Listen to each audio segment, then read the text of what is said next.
Oops. And oops. And welcome, ladies and gentlemen, to the monastery, the open bar of the internet, the world's greatest shit show, and the place where we, the good brothers and sisters of this most holy of temples, seek enlightenment through the drunkest, craziest, and most batshit ways possible. I am your one and only gaming monk, better known as Mildra, and with me I have a newcomer into my monastery. Someone who recently had put my model up to the task of assigning a partner pal in Palworld, which prompted this little idea.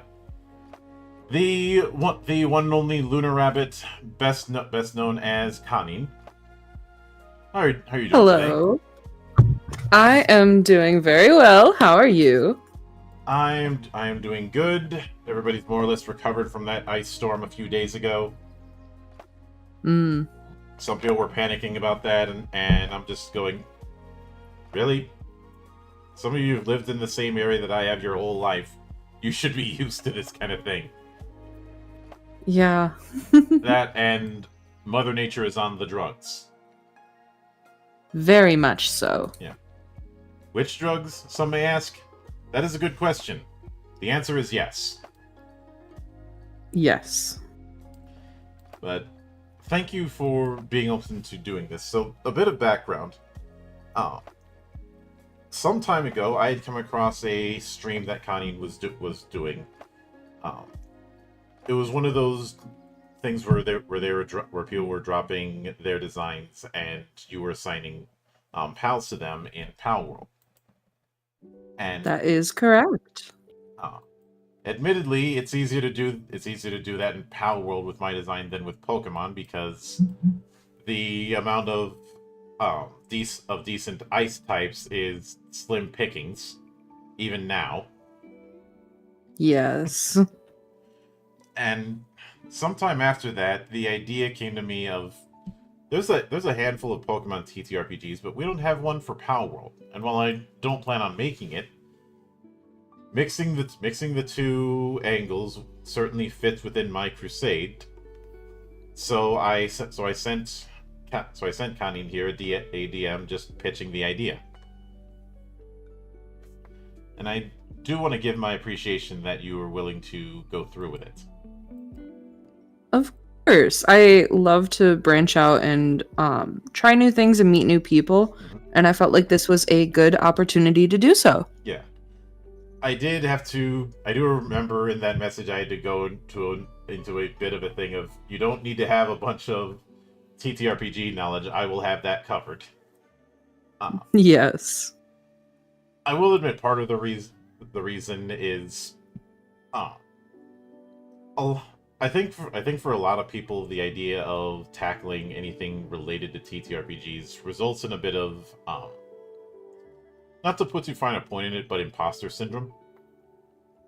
Because they think that they need to have a significant degree of knowledge of it. When the whole point is that knowledge of that thing is what I'm here for. Yeah. You know, I am on a bit of a crusade, and part of that crusade is bridging the gap. Especially since coming from the TTRPG spaces I have, there's been a not insubstantial contingent of old dinosaurs that turn up their nose at anything bringing video games and TTRPGs together. So naturally, I take the opposite approach. But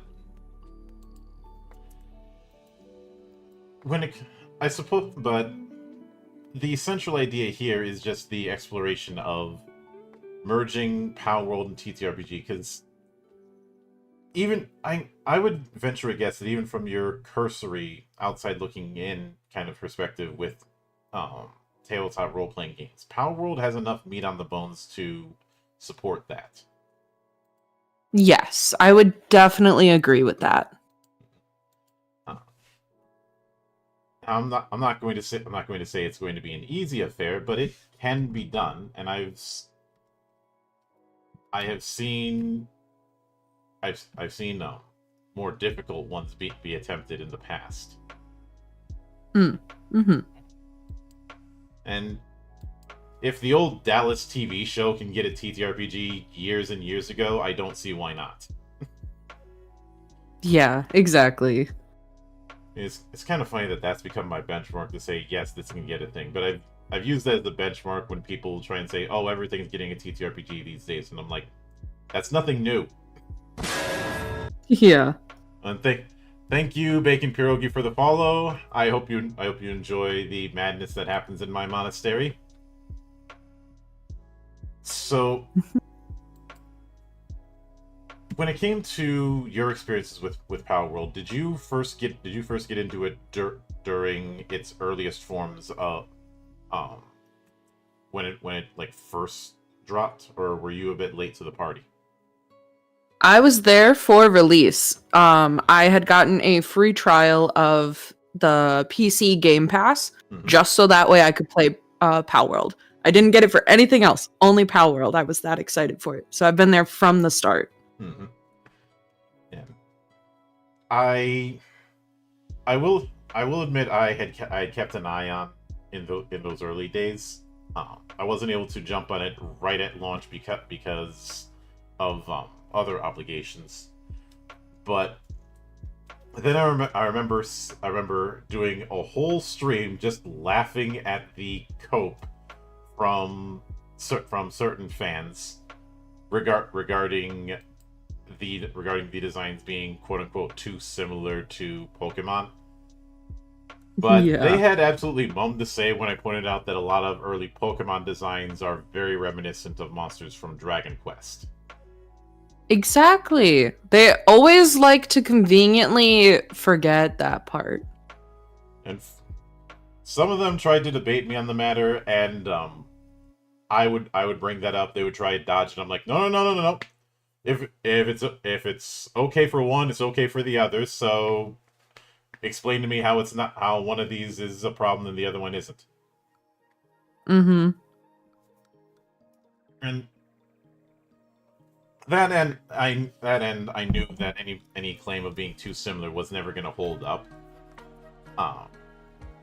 Because I saw a similar thing a few years ago when Harmony Gold tried to rekindle the unseen mech controversy with BattleTech after Harebrained Schemes had made their game in that universe. Mm. The claim was dismissed with prejudice, which is legal speak for "do not bring this shit to me again."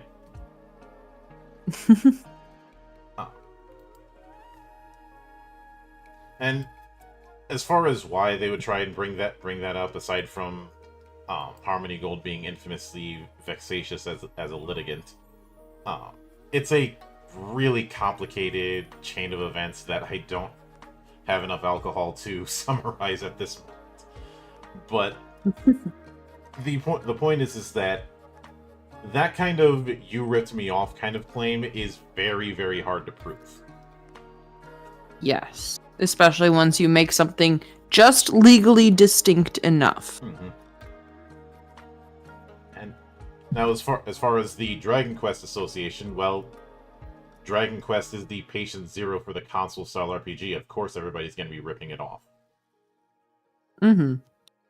I mean, in its heyday, it was such a cultural touchstone that the release of a new Dragon Quest may have been a national holiday, and in fact it was for a few years because everybody was going to be lining up to get it, so why not? Yeah. But and I will admit I've looked at the game as a kind of little engine that could kind of story, since a lot of the people who were involved in it had had no idea what they were doing and were just learning on the fly. They just had this idea. Yeah, I feel like so many good games can come from like small teams or people that don't know what they're doing, because they have good ideas and they want to learn how to make their good ideas instead of just falling into like a pre-made I'm blanking on the word. Template? Pre-made system Yeah. type thing.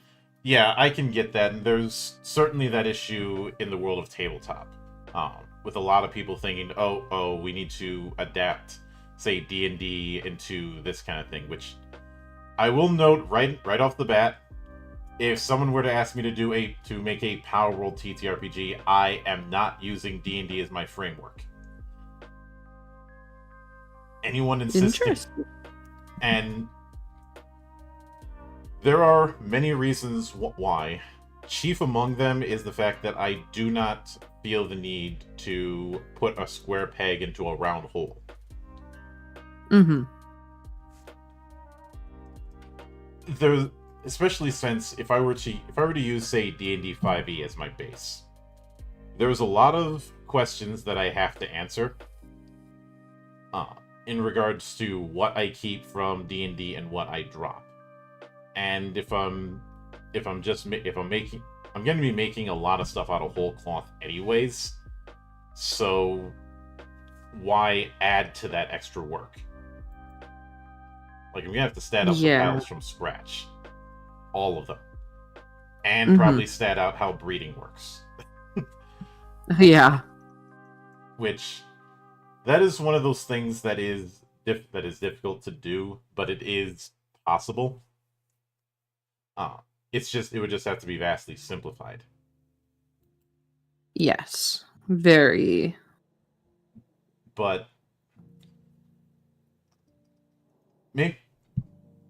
as far as what systems I'd actually use, there are some games that were Pokemon adjacent in all but name that would have a better chance.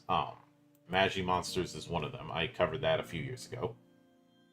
Ooh.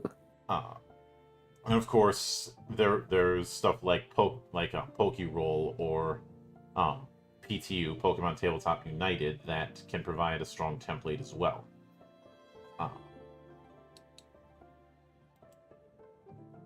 But I will let you. But when it comes to the whole one person team that you mentioned, I will let you in on a little something that graphic designer Paula Schur said some years back.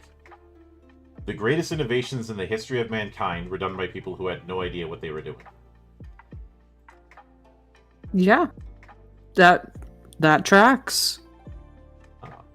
And an excellent case in point: Post-it notes. Like, it was built off of an adhesive project that failed, and then the guy who would end up coining the whole Post-it note things said, This adhesive that was deemed a failure is actually perfect for what I was going to use anyways." He was sick of taking like scrap paper and using that as bookmarks whenever he had to do hymns in church. Mm-hmm. and the Post-it note was his way of handling that. But I think when it comes to adaptation, would you say that getting the spirit is more important than the letter? Yes, I would believe so. Especially since some of the there's a lot of granularity within something like Palworld. Mm-hmm. But as I was going through some of the notes and doing my own research, because while I certainly have the game, I haven't put in I haven't put in as many hours as I would like. So I had to watch a bunch of videos, go through a bunch of wikis and the like to kind of fill in the gap. Basic stuff that I would consider journalism, except I'm not a trained journalist.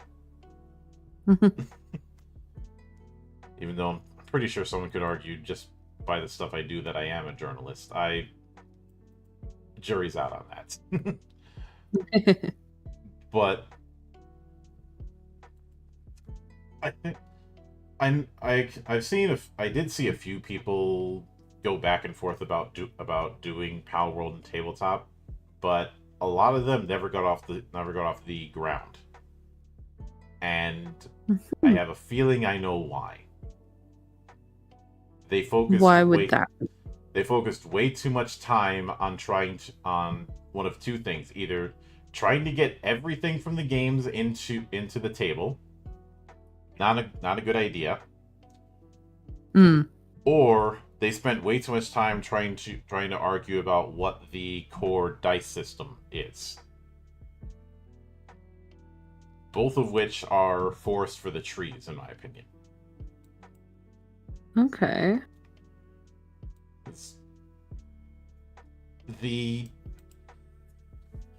A lot of people think that in order to make a game that you need to focus on what the core dice mechanic is. This is not true. Don't get me wrong, it's certainly important, but I don't think it's nearly as important as nailing down what the pillars are. Mm-hmm. You know, the all roads lead to Rome, essentially. Yeah. And there's also the fact that I don't think anyone wants to just replicate the same experience that you would see in the video game. No, because at that point, they would just play the video game instead. Yeah. So, where my mindset is that instead of it being Palworld the tabletop game, it really should be the Galapagos Islands in tabletop form. Yes. Now, because I remember when a lot of people were hyping up Avatar Legends, doing the Avatar universe in TTRPG form, and I went through it and I was not impressed because it made one mistake, and this is going to sound odd, but I'm going somewhere with this. Mm-hmm. It spent more time adapting the TV show than the world the show takes place in. Yeah, that does make sense. And that and their reasoning for not having playable avatars I found kind of stupid. Some things should remain mysterious.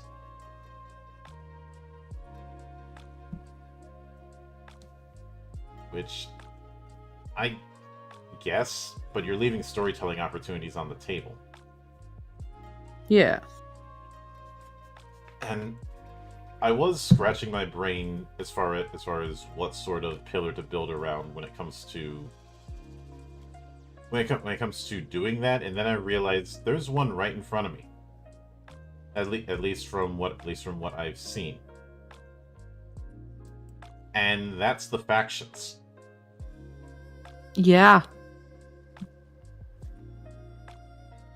That would make a very good and interesting, because there's so much lore in Palworld that's hidden behind these little notes and tablets that you find scattered across the lands. Mm-hmm.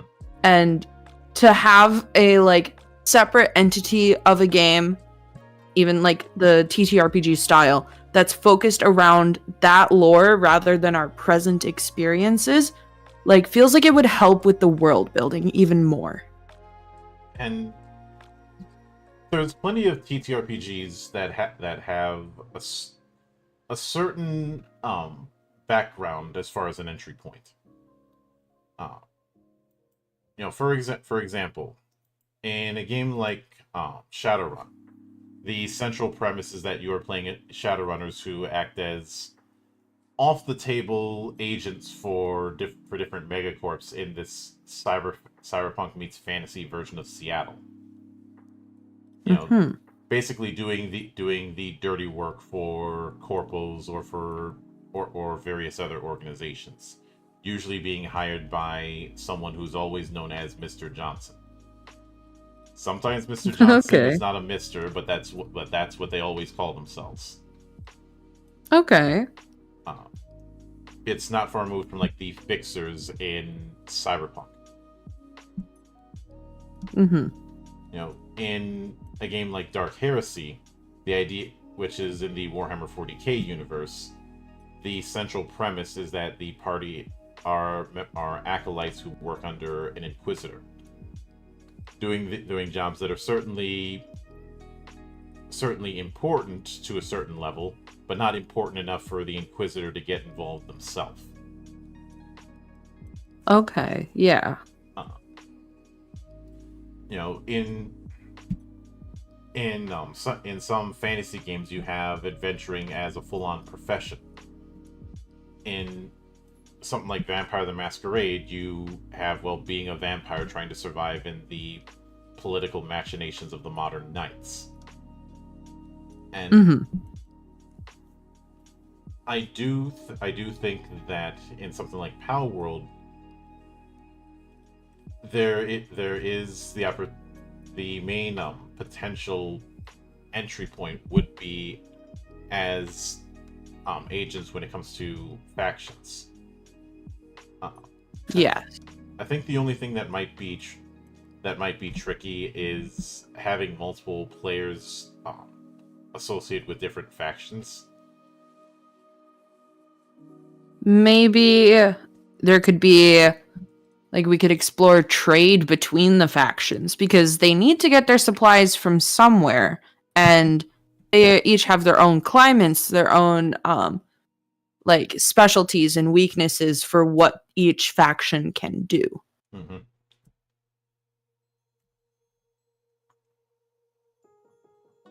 And to that, I think it can work if you have it that each of them has certain factions that they are fine with, some they absolutely can't stand and are shoot on sight, and some they just don't care about. Yeah. I feel like that works very well, because that way you could have the cops hunting the poachers, and the oh my gosh, I'm blanking on their names so badly. Who's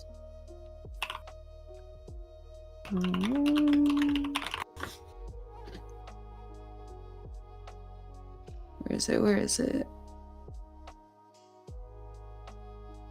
The Free Pal Alliance. So they go against their own morals.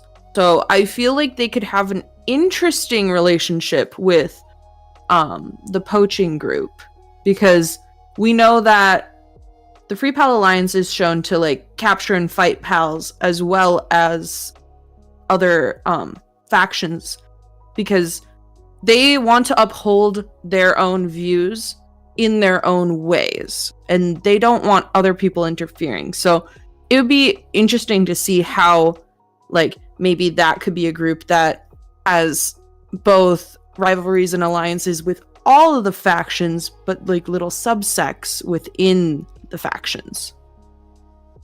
I feel, given that one of the big things is the whole hunting of poachers, I feel like having the player characters assumed to be some sort of bounty hunters, or even making a whole new independent faction, a kind of governing body of those sort of things, sort of like the MRPC in BattleTech is basically the governing body when it comes to mercenary contracts. Mm-hmm. I think that would be a good middle ground. Yes. And people from any faction can work with this neutral group, but those factions can't exert influence on it, at least not directly. Yeah. Because again, neutrality. Mm-hmm. And I know for some it would be tempting to do some sort of class system, because a lot of people, when D&D is all that they know with TTRPGs, they think, oh, we have to do races and classes. No, not really. Yeah. We only really see just humans and pals in Palworld. So I think the introduction of like different races would just muddy things up. Mm-hmm. Now, that being said, I do think some form of character creation is going to be necessary, but instead, I feel like it should be built around archetypes. You know, there are to reflect that there are some people who are going to be more adept at dealing with pals, some who are going to be more adept at crafting, and some who are going to be in between. Yes. Essentially, and I'm not. This isn't a hard and fast thing, but this is just the direction I'm thinking of. That you have a certain budget of points that you have to dedicate towards either the PAL end of things or the crafting end of things. I like that idea, especially since there are the skill points within Palworld itself, so you already have to do a little bit of that, and I feel like that would be a very good tie-in to the TTRPG. Mm-hmm. To that end, the systems that I'd probably use as a base, because of the fact that there's already a skill system in place, would probably be something that's in the basic role-playing family. Basic role-playing has games like RuneQuest, Call of Cthulhu, and a bunch of others in it. And to a certain extent, also stuff like Tokyo Conception, which is a adaptation of Shin Megami Tensei. That was a Japanese TTRPG that recently got translated. I covered it back in December. Okay. The big thing with it is, for one, it is using a percentile die system as its core mechanic. Interesting. So obviously percentile is going to be, percentage out of 100, but nobody's going to be rolling a 100-sided die. And I've made explicitly clear, if you bring what they do exist, but I know. but they don't look like a die, they look like a golf ball. They really do. And when somebody brought that up at my table once, I had said, stuff like this belongs in the driving range, not at my table. Now, there's a golf course about 3 miles north. Go use it there. Yeah. No. Most people will just use 2 10-sided. One to represent the 10s, one to represent the 1s. And you're trying to aim low. I'd probably put a twist on it and use the approach that the victory point system in Fading Suns does, which I've called D20 Blackjack. Since with that system, you're trying to aim low, like your stats are basically determine the number you're trying to go under. But I liked how Fading Suns did it, where the closer you get to that without going over, the better result you get. Okay. So, like, if you've got a 50-50 chance, if you roll, say, a 5, that's still a success, but it's a marginal success. But if you get one in, like, the 40s, that's gonna have a better result. Yeah. I think that'd be a way to make things more interesting, especially since there is a degree of unpredictability when it comes to crafting things.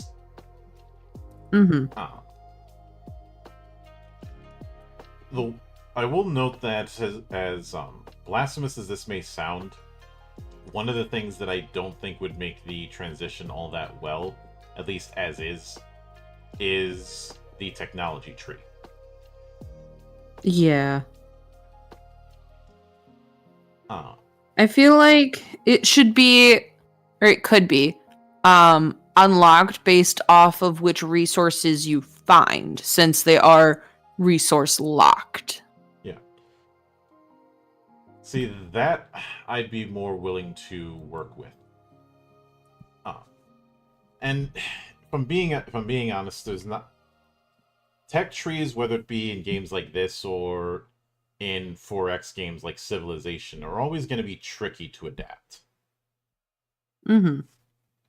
So, but instead of those sort of trees, I'd be far more willing to go with tracks. Essentially, instead of spending technology points to get things on that tree, you're spending technology points to move along a track that contains various item types at different tiers. Okay. Uh, I think that sounds like a really good adaptation of that. yeah. It's in the same spirit, but not the same letter. And these would be things like base exclusive items, weapons, armor, tools, etc. Yeah. A way to have each part of that track unlocks a bunch of different things. You Mm-hmm. still have to make it, but it would aid on the matter. And speaking of, one of the things that would have to get parsed down, much to the chagrin of some, no doubt, would be base building. Yeah.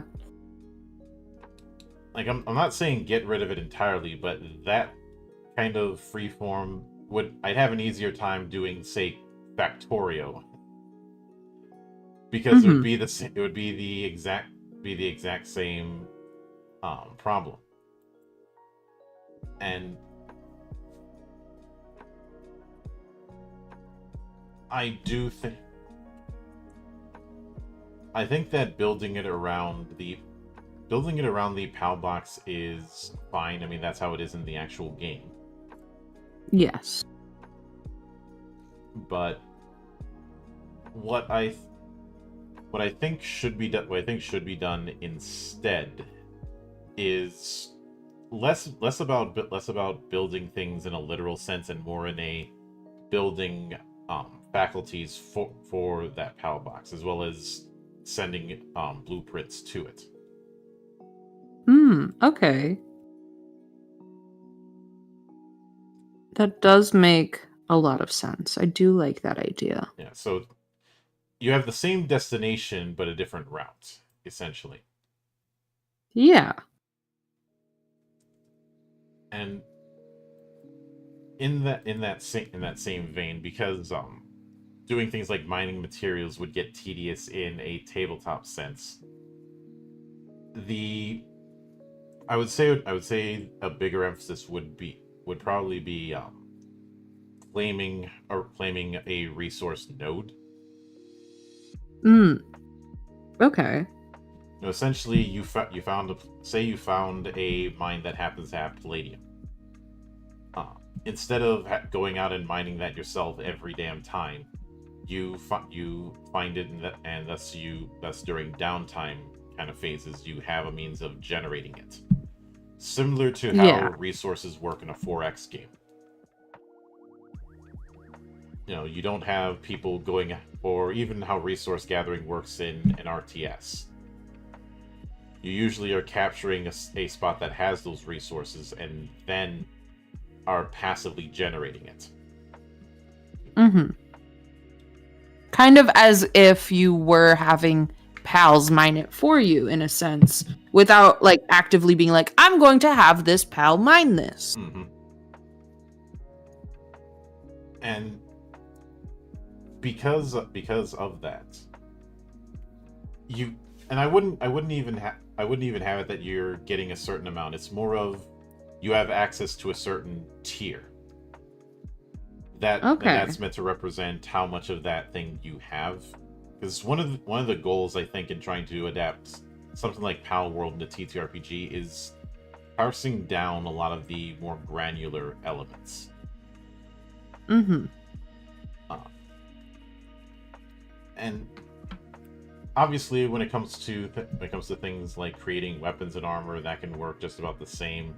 I would probably, me personally, because of my own backgrounds, I would probably go nuts when it comes to finding new and interesting ways to create ridiculous guns aside from the standard affair. Mm-hmm. And that's mainly because I do a lot of I've have a bit of a fascination with the manufacturing of firearms and the engineering of them. So, Okay. instead of everyone's rifle basically being an AK in all but name, a legally distinct Mhm. Kalashnikov, Yeah. why not allow someone to make, say, a Saiga 12, which is basically an AK but shotgun. Yeah. And that's literally what it is. It's a AK it's an AK platform that's firing 12 gauge. Oh my gosh. Uh, if I want to include something cursed, I could always include the zip gun, the pistol that was so bad it killed the company that made it. Oh no. And just to illustrate the point, let me show. I'm going to show you one photo directly. I can't show this on stream, unfortunately, of the zip gun, so you can kind of see why this was such a disaster. It's one of the more infamous memes. Can you tell me what's wrong with that? Yeah. Yeah. Oh my gosh. That just looks funny. I'm sorry. Oh yeah, it does. Oh. Yeah. You can't see it from that photo, but on the other side is a big hole for where the cartridge ejector is supposed to go. Which means that if you're holding that normally, there's a chance that you're gonna have the casings hit your hand. Ooh, lots of burns. Yeah, and this is the reason left-handed people don't like using bullpup firearms, because when you're aiming that, the ejector is right next to your cheek. Ooh, yeah, not a good combo. I mean, are there left-handed bullpups? Yes, but you got to move a bunch of stuff around to do it, so they're less common. But you know, when it comes to, like, I'm just grabbing the wiki just to see what sort of things they have when it comes to weapons. Obviously some of the stuff with melee, that's fine. I'd probably expand things a bit more, just because there's more than one kind of sword that exists out there. Just as an example. Yeah. But you know, with firearms, we've got bows, we have crossbows, we have muskets, we have handguns, we have rifles, we have the meteor launcher, which does not launch meteors. That is unfortunate.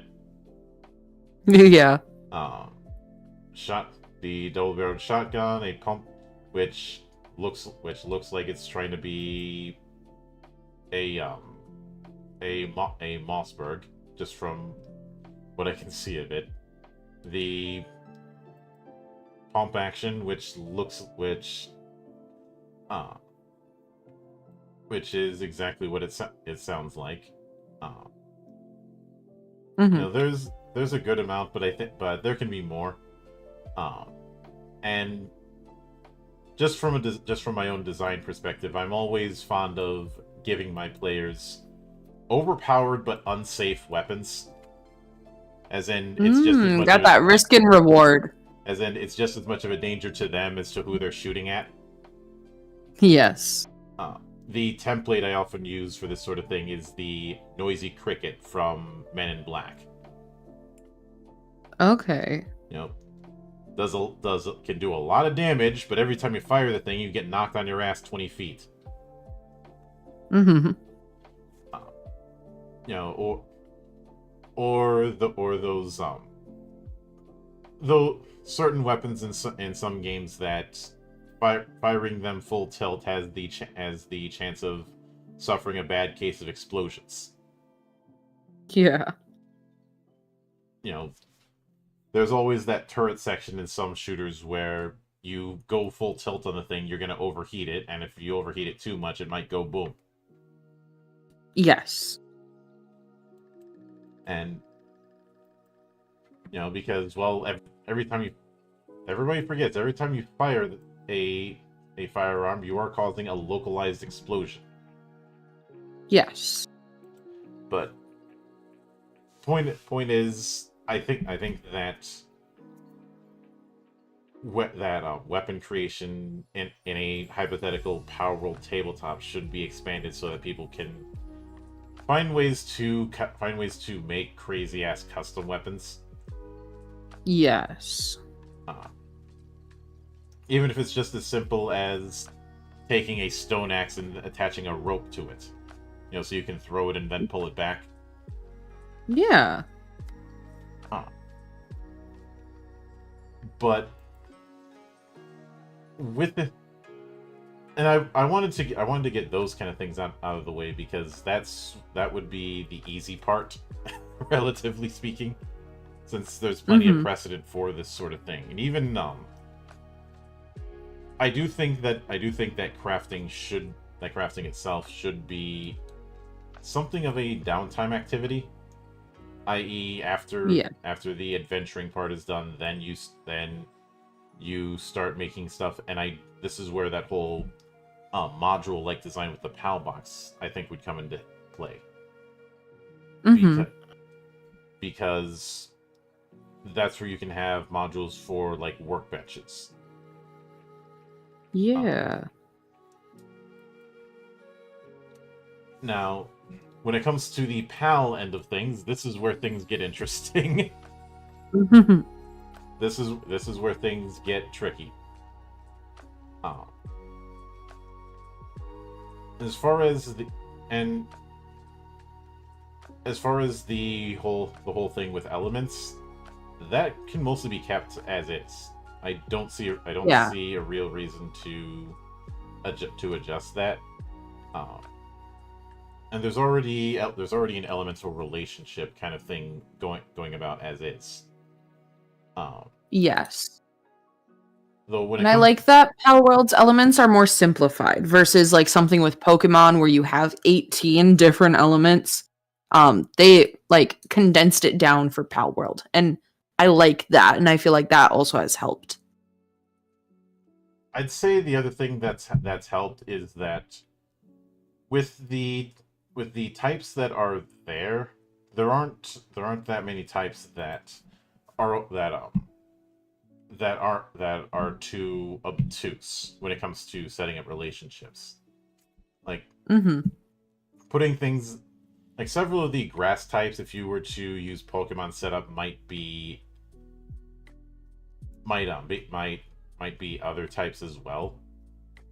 Yes. But I look at some types like say insect or fighting in Pokemon, or even fairy, and I'm like, these things are way too specific.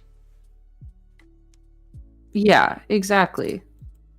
Like the only one that could really be in that too specific kind of thing in Palworld is maybe Dragon, but I think there's only two. Oh, sorry, scratch that. 3 dragon types that only have that element. Yeah. There's not many. Actually, scratch that. I just double checked. It's 4. So, but that's 4 out of a few dozen ones that have it. Yeah.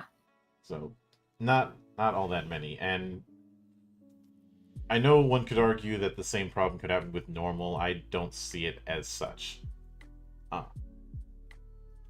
That being said, when it comes to the work skills, I personally would expand that to player characters as much as pals. Yes. I would agree. And I feel like having pals that complement your own work skills I feel like that could be very cool because it could then allow for like exclusive opportunities versus if you are working with a pal that's like not as compatible. So you could maybe unlock exclusive weapons or equipment, stuff like that, based off of if you like in a way resonate and are very compatible with your pals. Yeah. The approach I'd probably do is for the player characters, they don't have work skills in a numeric sense. What they have are affinities.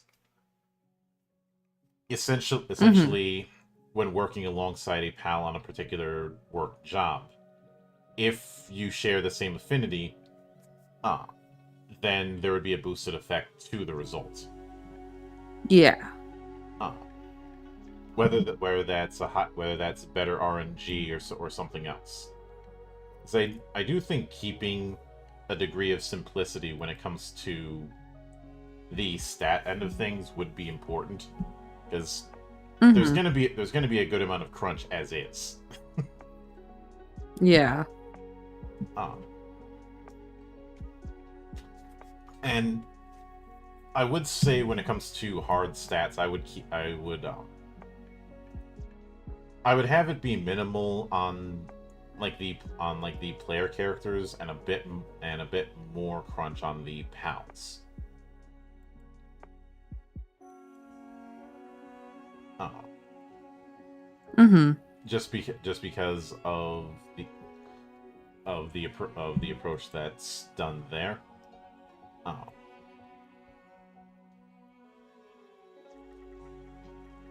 And I would agree with that. yeah.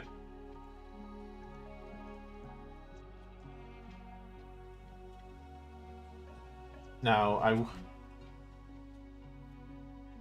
the one stat that I'd probably minimize, or at least not use the same way, is sanity.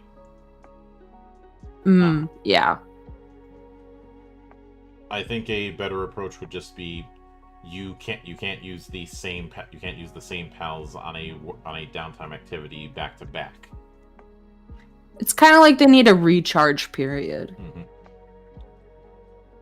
Uh, though I would have it that it would work differently for like dark elements, to reference the whole them working at night, Yeah. as well as things like hot springs can allow one to be to be used an additional time before needing that recovery. Mm-hmm. Uh, but and the more that I think about it, the more I think Tokyo Conception is the ideal system I'd use as a base, because obviously being built around Shin Megami Tensei, uh, it has a whole system dedicated to demon fusion, and through that I could see implementing some aspects of that in order to replicate the effects of PAL breeding. Okay. Yeah. I mean, it's still going to be crunchy. There's no getting around that. But Oh, definitely. it wouldn't be as crunchy as it could be. Mm-hmm. And when it comes to capturing, um,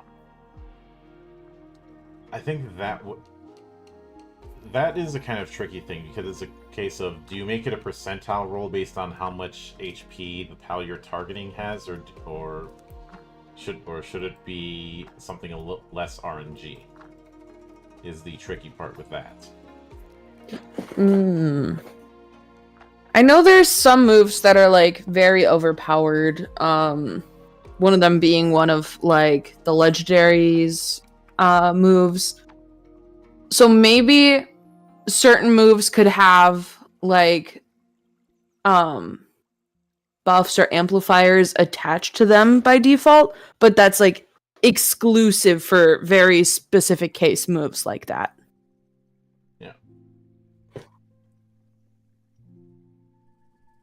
I think the approach that should be done instead is, it is an RNG thing, but I would actually expand the PAL spheres, Oh. instead of having one size fits all for various tiers. of it.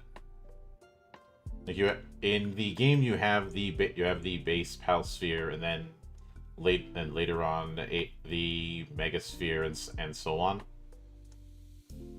I would instead expand it on each of them, having a bunch of different spheres that have some that they're better at and some that they're worse at capturing. Okay. Kind of like, with an example being Pokemon, how there's like the dive ball or the nest ball. They give a bonus or a boost to capture rates depending on the type. Yes. I would also have it that there are certain types it is not that those kind of spheres are not as good at. Okay. And in this regard, I think that the exception to the rule should be normals. Mm-hmm.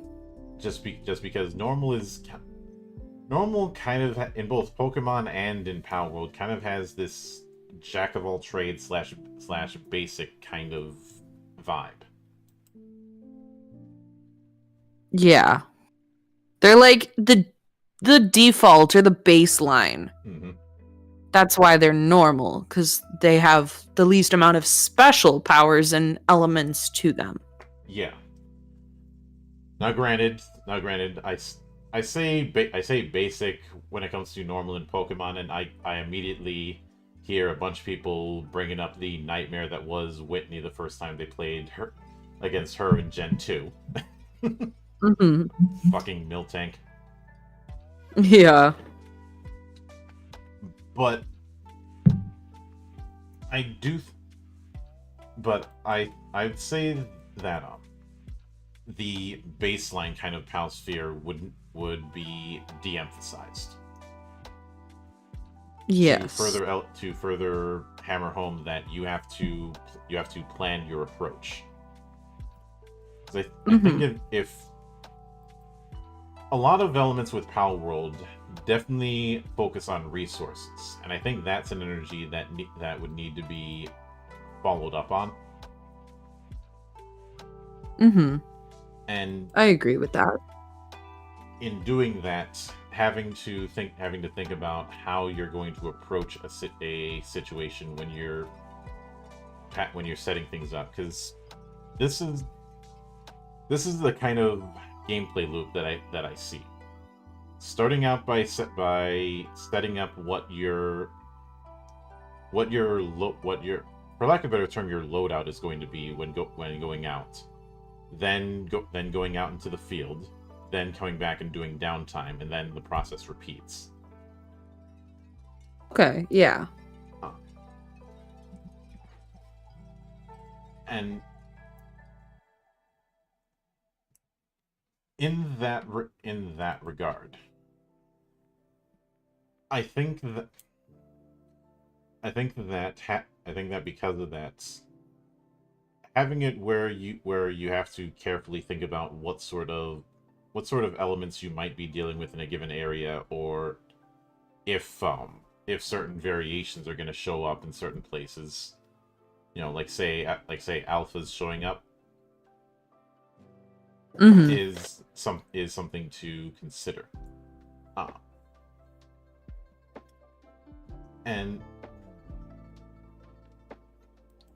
I do think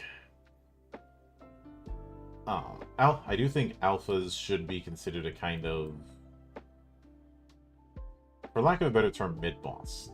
I mean, I know that they're usually a dungeon boss, but I feel like the quote-unquote bosses should be things like legendaries. Yeah, I would agree with that. Or even, like, in Palworld itself, how they have the tower bosses, which are higher difficulty than just the regular alphas. Yeah. That being said, I feel like handling the towers should be an end game thing if we're building so much around the idea that all the PCs are representing at least one of the factions. Mm-hmm. In that kind of situation, taking out the tower should have the reward of you now have control over that faction. Yes, I do like that idea. And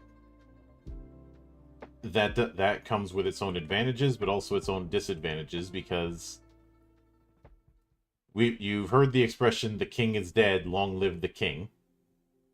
Mm-hmm. You know, you can't just take out one of the factions without everybody else noticing. Yes. And that is an energy that I think should be maintained. But Mm-hmm.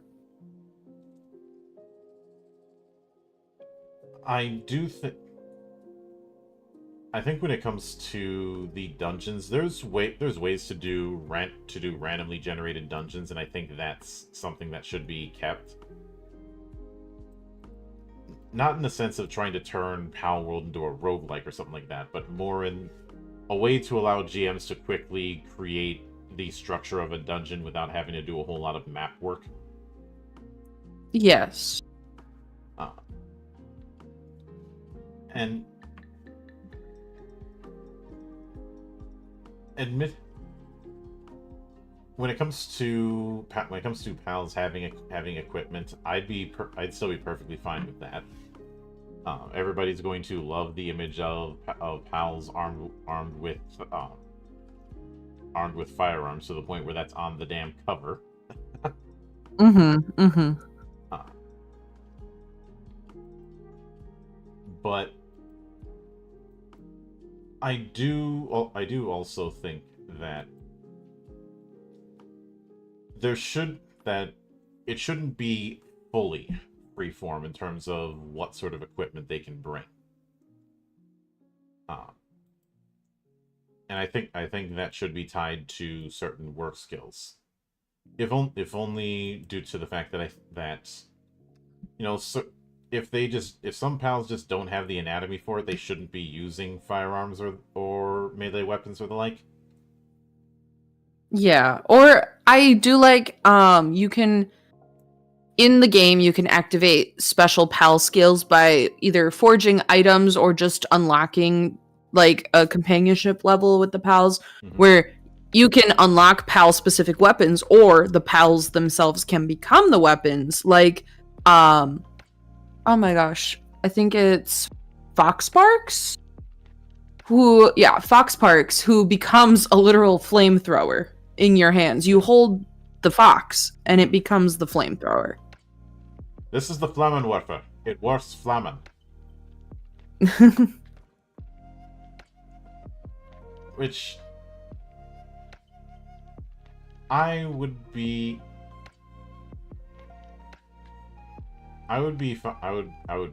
fine with that, and especially since I do think an individual character sheet should have the PC's stats as well as their partner, as well as a partner pal stat. Mm-hmm. I would go as granular with the level setup. I would just have it as a tier kind of thing. Yes. But there is one thing that would have to be addressed when it comes to the way a lot of stats work with the pals, and that is the whole notion of powers on or skills on cooldowns. Doing that sort of cooldown works perfectly fine for a video game. We've had it in MMOs for decades. In tabletop, it can get tricky tracking that many powers, especially late game.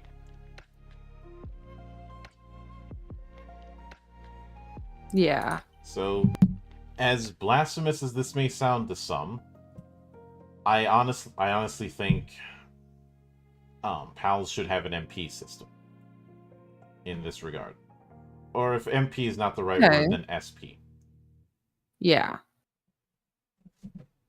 Instead of having to wait, instead of having to wait 2 seconds for Ignis Blast again, you just have to You just have to expend that kind of thing.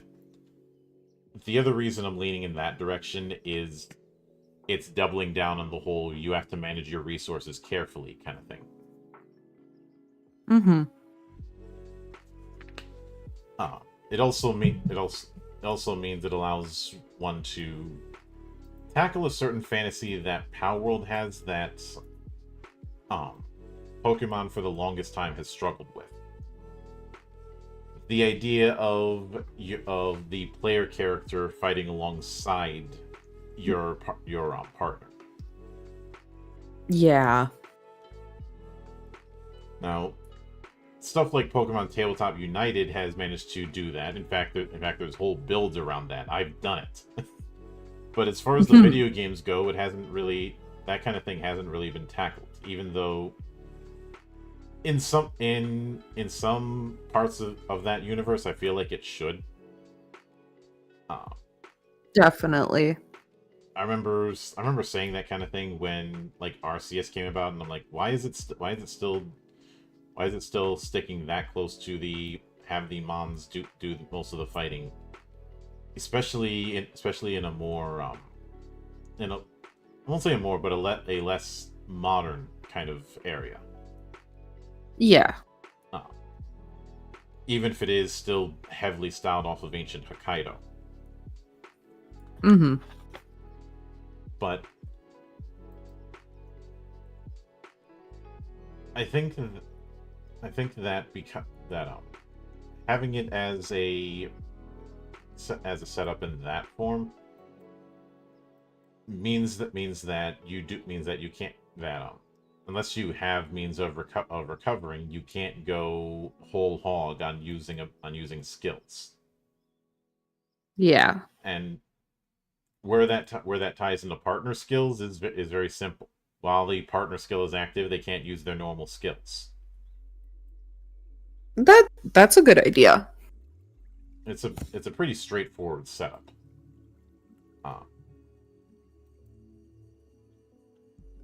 And that does mean for things like Ridden, you can do the fantasy of this is something I've joked about in the past. Why have we not seen jousting tournaments with rideable Pokemons or pals? Oh my gosh. That would be very fun to see. Yeah. Horse archery was a thing in human civilization for centuries. Why not do that with pals? Yeah. There's plenty of good mount pals that they could have like whole sport or battle or just in general competitions based around each different mount pal. I think it would also make for a particular image of dealing with an alpha that's on the run and you chasing it using a rifle while on the back of another pal. Yeah. And that is definitely an image that would inevitably happen. Lord knows if I'm GMing, Yes. I'm dipping into that. But when it comes to the rarity tiers with the pals, I don't see a reason why that would have to be dropped. Mm-hmm. I would just have it that those rarity that tier system is more of a representation of the floor and ceiling of different pals. Yeah. So in theory, in this regard, a common could beat an epic, but it's going to take some work. Yes.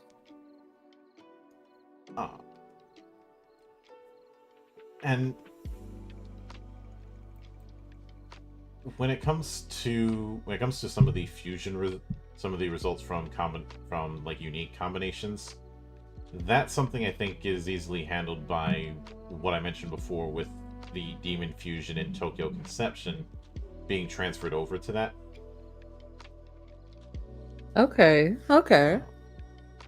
Admit Admittedly, when it comes to things like drops, I am very much in favor of simplifying the resources into broader archetypes. Uh, Yeah. again, leaning more into the way resources work in a 4X. Just to use an example, I'll bring up the FIDs in the Endless series. Endless Space 1 and 2 and Endless Legend. So a Endless Legend 2 is in the works. FIDs is an acronym for, and it's these days it's more FIDZ, is an acronym for the primary resources. Food, industry, dust, science. And then later on they added influence. No, food is Okay. self-explanatory. Yes. Industry is used for building stuff. Dust is complicated, but for the sake of this, we'll say it's money. It's not Okay. money, but but what dust is in that universe is nanomachines, essentially. Okay.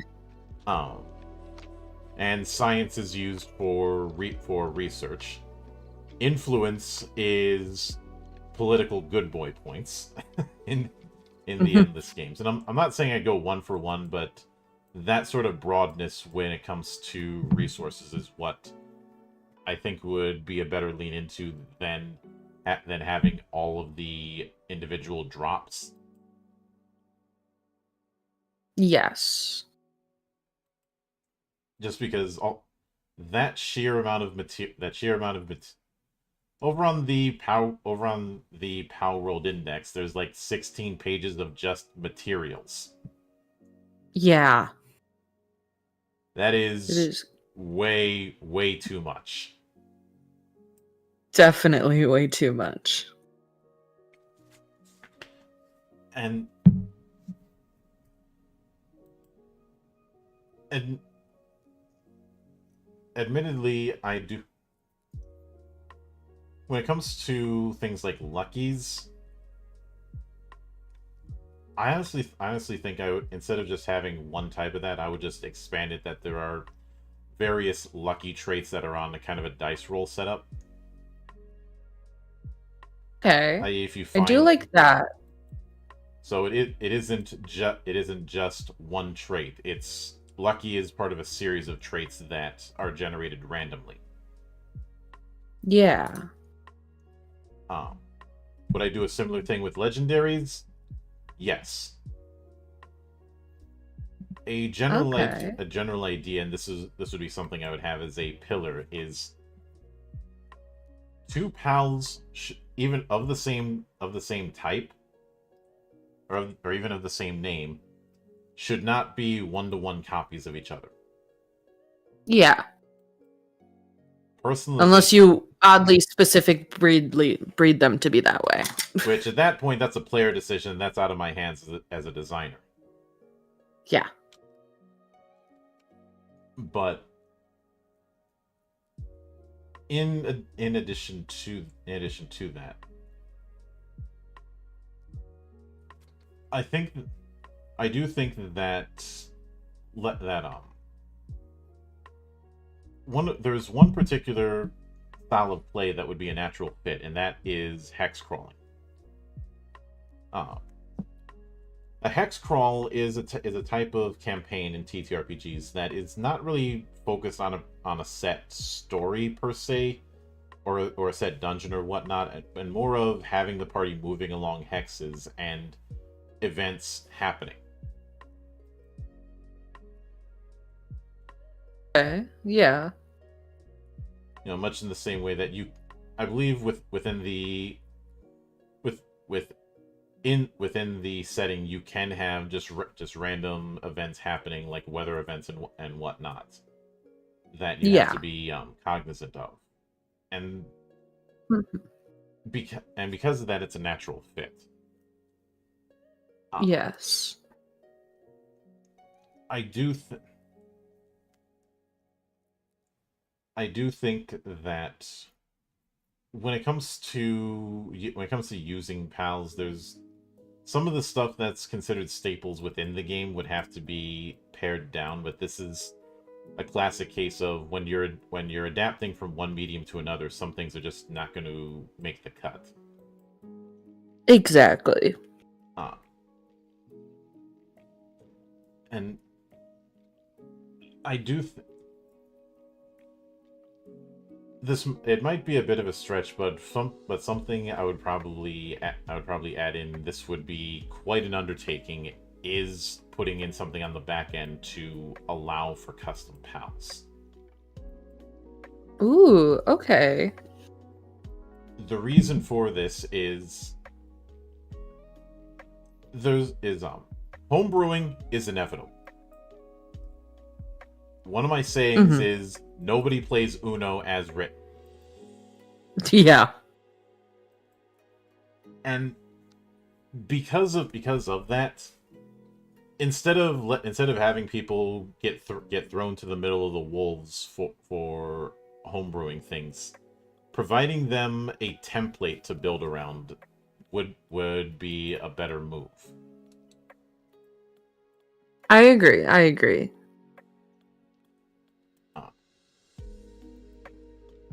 And in doing that, if somebody wants to do their own pals, they are not going to have they're not going to have as much trouble. I mean, it's still it's still going to be a tricky thing to do, don't get me wrong. Yeah. But it's a case of imagine climbing a mountain without any equipment versus with equipment. Oh yeah. Definite improvement. Granted, with the former, that is a thing. It's called free soloing, and it is done, but even experienced climbers don't do it. Yeah. Some people swear by it, but you are essentially trying to climb a mountain with no ropes, none of that stuff. I know that people say that you can do it, but people tell me at my size that I can do the butterfly swim when swimming, and I can't do it. I know the steps, I know how to do it. It's just not happening. Yeah. But admittedly, this kind of approach isn't one that is built really for story in a linear sense, and is more focused on building a sandbox. Mostly because that's in keeping with the source material, but also I feel like a lot of people when they approach TTRPGs have this idea in their head that they are creating a story the same way you'd create a story as if you were writing a book or a TV series. And that's just not how this works. Yeah, because like you can have a narrative, but you also at the same time cannot control your players, especially in the sense of a TTRPG. Yeah. My mentor would often say a novelist is shorthand for a shit DM. Yeah. Which was a little bit on the far end of it. It's not the most diplomatic way to put it, but he wasn't exactly a diplomat. Yeah. If you had called him the Gordon Ramsay of tabletop, you wouldn't be far off. Oh. But I do think that is the reason to really double down on the factions, because with that you can have the foundation for stories aside from just surviving in this setting, because that's not enough of a story. It certainly works for the games and the whole you're eventually trying to get to the towers, but I don't think that's enough. Yeah.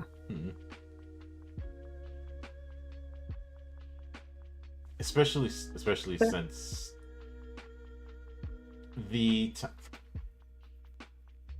those towers should be as I mentioned should be kind of the late game thing that should be the end of a campaign essentially. Yeah, because I feel like the more towers you'd have, I feel like interesting aspect could be, because of course the others are going to be like, wow, why would you just take them over? And they would probably become a bit more aggressive in return. Yeah. Though I do think having some sort of proper in-universe reason for the 10-minute timer should be considered. Mm-hmm. You know, because in-game there's not really a reason why you have to try and take out the tower boss in 10 minutes. Yeah. But I would say, given that there's a lot of implications of ancient civilizations and a lot of elements of the setting being built on the back of this lost technology, a better approach might be it takes that amount of time for the place's security to come up. Okay. I do like that idea a lot. It doesn't automatically boot you out, but imagine like if your time runs out and then all of the security activates and now you are vastly outgunned. Yes. And as far as why it takes that long, well, it's because activating all of those turrets and all of those sentries and the like takes time. Is an easy answer. The point is that I understand it from a gameplay perspective, but it's just as important to have an in-universe reason why there's that time limit. Yes, because without that, it just feels like an arbitrary limit. Mm-hmm. Like it's just there to like constrict you. Mm-hmm. But if you say, oh, you've got this amount of time before the security reboots. That's something that there's already a precedent of in like heist films. Yeah. Or in something like, say, the Payday games, which are basically heist films in all but name, or but the game parts. You've got a certain amount of time to try and get in, get the money, and get out before and the more time you take, the bigger reinforcements start showing up. Starting with security and then bringing in the stuff like the dozer or cloakers or the like. I'm just using Payday. I'm mainly using Payday 2 as an example of this because, well, Payday 3 kind of sucked. But the point is that in that kind of situation, time is your enemy. Yeah. It'd also be a way that same random generation I mentioned with dungeons. I could see that being applied to towers, since at the end of the day, the towers are dungeons with extra steps. Yeah. They're just like vertical dungeons. And that's the reason why I feel that that going through a tower should be considered the party's final challenge. Yeah, I definitely agree with that. But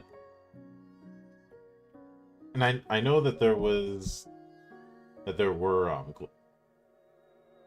certain glitches when it came to the bosses in the towers, but I do think that that when it comes that the tower bosses should be the equivalent of what were referred to as solo monsters in D&D 4th edition. These were monsters that were specifically designed to take a whole party by themselves. Yeah.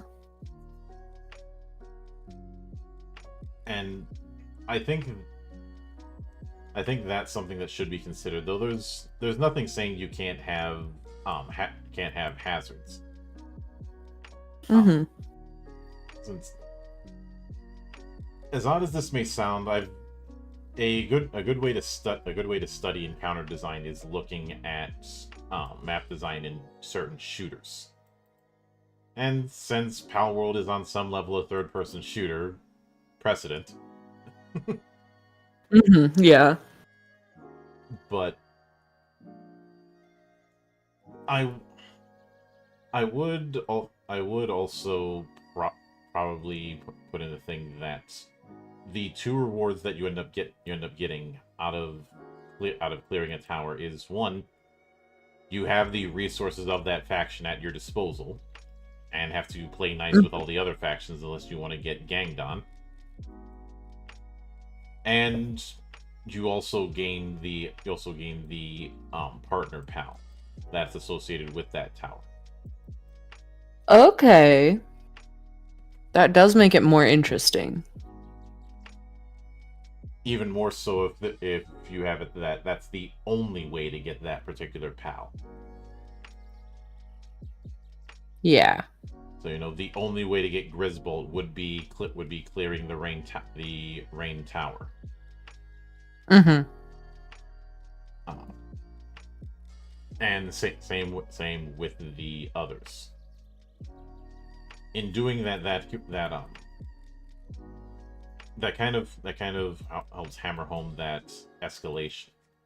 As far as systems that I'd use when it comes to the crunch end of things, I am leaning towards Tokyo Conception.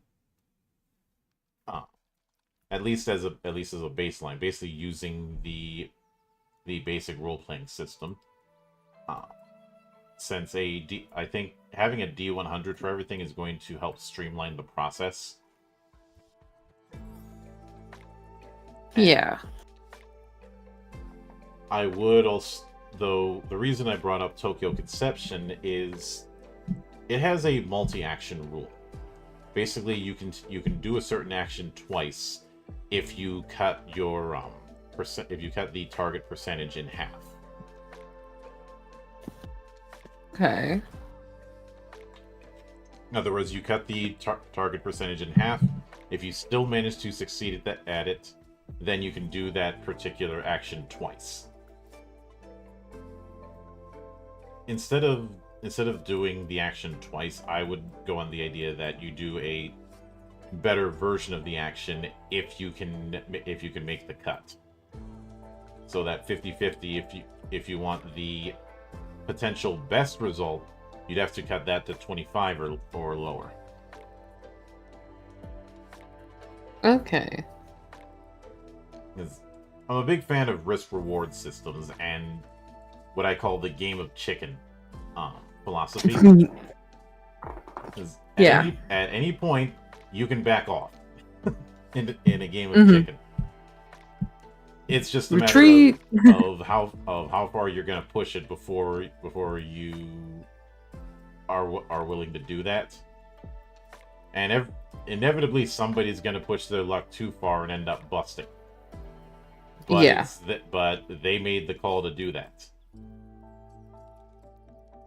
And, well, everybody knows that the dice gods hate everyone and everything. Unequivocally. Mm-hmm. Yes. But I think with that, I can't really think of anything else that I may have missed in terms of elements from Palworld and how those would be adapted. I don't believe so. Mm-hmm. I mean, there's the hunger system, but that also feels like a given. And if I'm being honest, I think that might be a bit too granular. Oh, okay. Like, things like hunger or things like the environmental aspects, those certainly lean into the more simulationist approach that a game like Palworld is going to have. But I'm not sure how well that would carry over. Okay.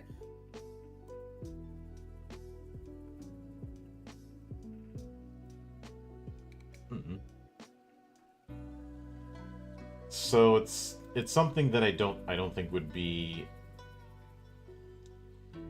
the best move to carry over, especially since dialing back on the granularity is one of the big pillars with this concept. Yeah, that does make sense. But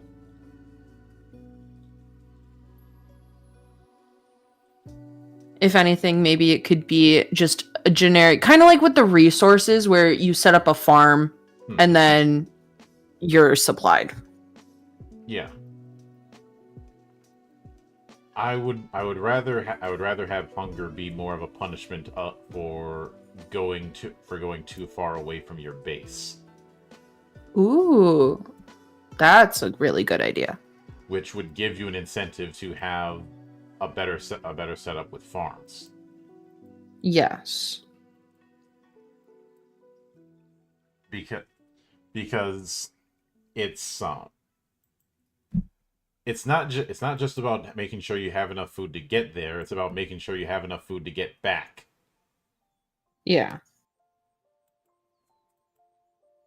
And yes, one could argue, well, if you get killed, you go back to a respawn point in the game, right?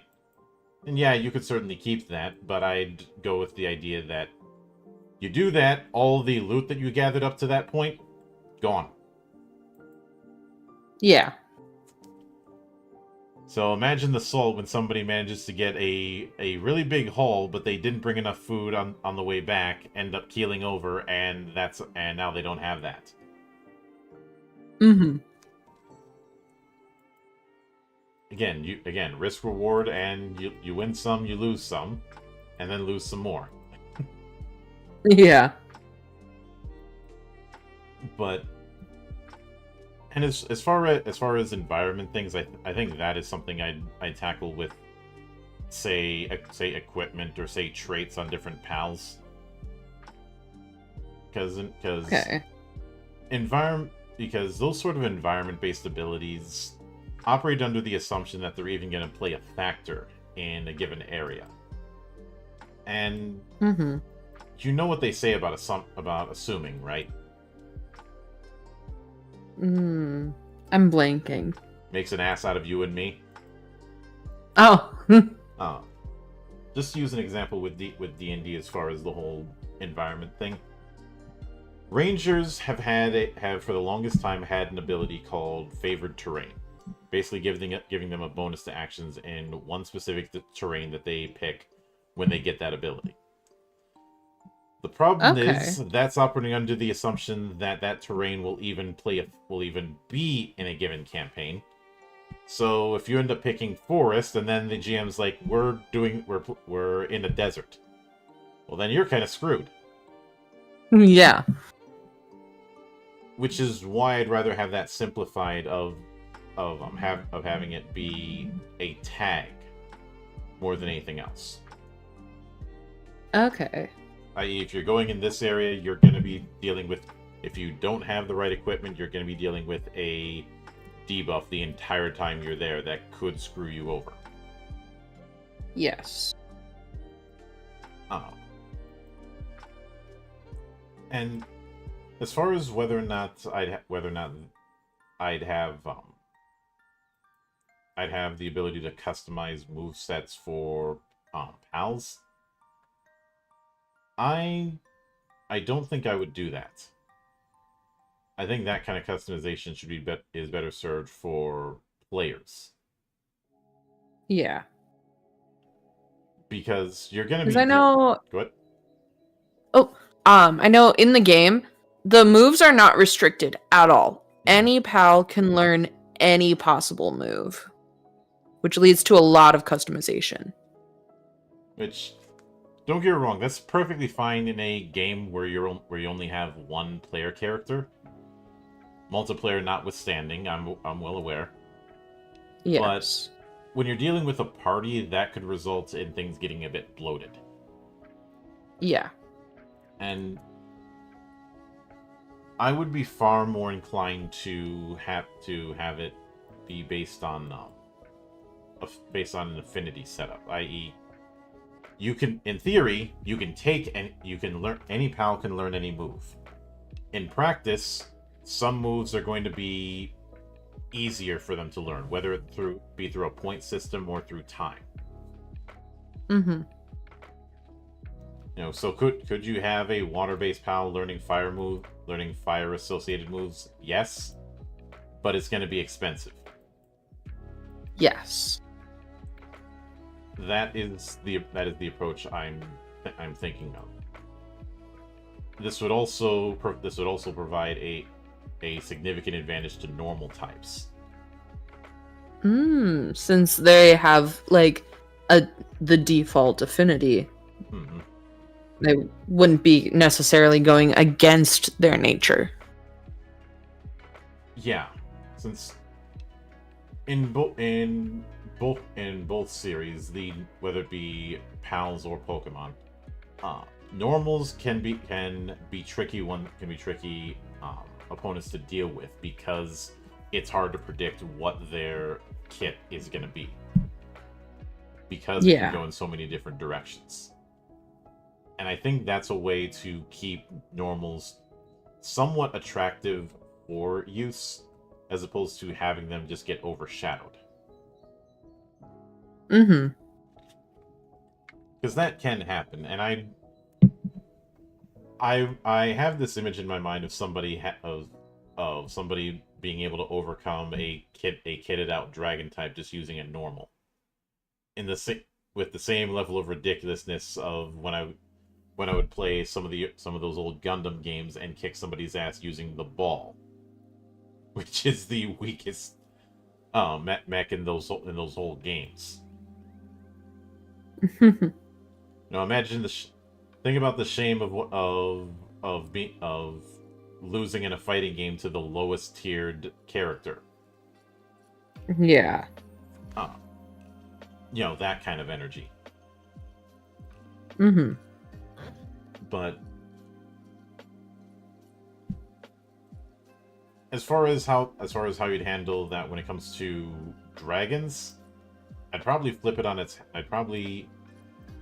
head in that it's easy in that if normal's on the low end of the spectrum when it comes to that, tricky to deal with, dragon is on the higher end where they can learn just about anything, and they have a higher floor when it comes to their overall strength. Yeah. Since I think dragons are the least numerous type. I believe so. Yes, they definitely are. Yeah, because out of all of them, out of the whole thing, which I believe we've got at least 150-ish pals. Mm-hmm. There's only 20 dragons, or at least dragon elements, which does put them at a significant minority, and that would certainly make sense, especially with how powerful they would be. Mm-hmm. But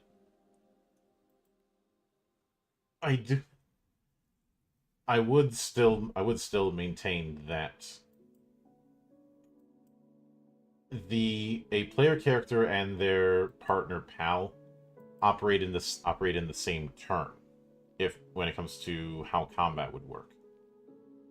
I would not be inclined to use grid combat. I don't think it would be quite a good fit, and you'd have way too many things to keep track of. since if we were doing the whole player and partner pal, then a standard table of like 4 players, that's 8 characters that you'd have to keep track of. Yeah. That's a bit much. Going Theater of the Mind would be a more fitting setup, I'd say. Mm-hmm. Especially since in Going Theater of the Mind, you're freeing up people to find ways to use powers and the like in more unorthodox ways instead of using them straight. Yeah. You know, yes, you could do the flamethrower thing just as a normal flamethrower, but what if you instead decide to do area denial with the thing by just setting the grass on fire? You know, that kind of unorthodox approach, I think, is something that should be encouraged. Definitely. You have to get creative with it. Mm-hmm. Especially if you're going to be up against stuff that is vastly stronger than you, which is going to happen. You shouldn't be fighting fair. No. But with all that said, I think that even though we didn't go into the crunch per se, and when it comes to things like character creation and advancement, there's still a lot of work. There's still a lot of work that could be done there. But I think with all of this, we have a solid foundation. It's something that is building around a loop. It is building around resource management, and and doubling down on the relationships between the factions more than you just stumbling upon the islands. Mm-hmm. And I think with that, it would be possible to build something around that, and there's already enough precedent within the tabletop space. But anyone using like D&D or Pathfinder to do this, I have no sympathy for how much work you're going to have to do. Because it is going to be a Herculean task trying to adapt it into those systems, especially when it comes to the magic question. So you chose that kind of route, and I have as much sympathy for that as when somebody doesn't follow the directions and things end up backfiring on them. You know, the kind of thing that's in half of the Darwin Award winners. I will of course note Darwin Awards are awarded posthumously. If you live after it, you're given a dishonorable mention. Yeah. But with that said, I think that covers everything that I had in mind for this. Thank you once again, Connie, for this particular experiment. This was new ground for me as much as it was for you, but it certainly fits within my particular goals within this monastery. And anytime you see fit to return, whether it's over something more relaxed or mining salt when it comes to certain games, I certainly love this. I certainly love having the opportunity to put claymores at the top of ladders in some shooters. Give them a nasty surprise when they climb up the ladder. Yeah. Exactly. The door is always open. As I often say around here, drinking is not mandatory, but it is encouraged. Cheers. And, of course, a sincere thanks goes out to everyone who took the time out of their schedule to come onto the show and enjoy the madness. And there will be plenty more where that came from, as there always is here, on the open bar of the internet. But until then, on behalf of the good brothers present and not present, my name is Mildra. I am your gaming monk. Stay fucking frosty, everybody.